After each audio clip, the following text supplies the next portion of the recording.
Hello everyone, my lecture topic is electoral bond. Recently, the Supreme Court gave a historical verdict on electoral bond and declared the electoral bond unconstitutional. As we know that the electoral bond introduced by the Bharatiya Janata Party or the central government in 2018, as it is a alternate, it is introduced as the transparency for the party funding. Like previously, there is a direct fund by the many CEOs and the many company heads or any individual. There is not be any there is not be any written data. So the now this law has the now through the electoral bond, they can be they can be funded to any national party, and the bond are only issued by the State Bank of India, and these bond are valid for only 15 days from the issuing date.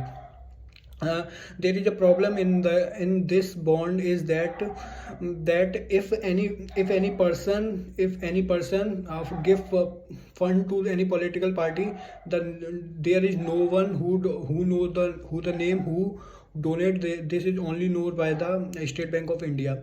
Obviously there is a political influence as well, and one more drawback is that the ruling party BJP also took an amendment in the constitution that any loss making party can also be funded to any party.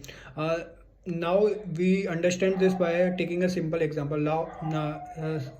Simply understand that there is my company. If I am in loss, why would I supposed to give money to any political party?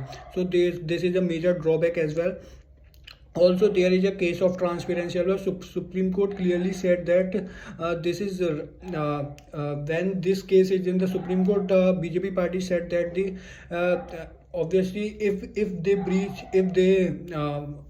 if they give name to the public, then there is a right to privacy, violation of the right to privacy act. But as per the citizen, there is a right to information act. The government also if a loss making company, he has to upload his data that he is loss making to the online for the income tax return, so everybody knows that. So their stock market price should be defluctuated.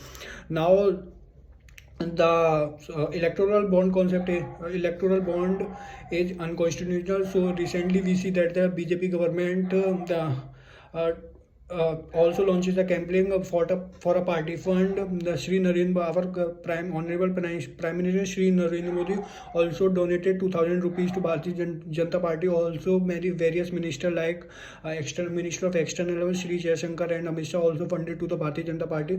So if you so I think this is a good idea, as there is no tax on the party fund. Like if I want to donate to any political party, there will be no tax to it.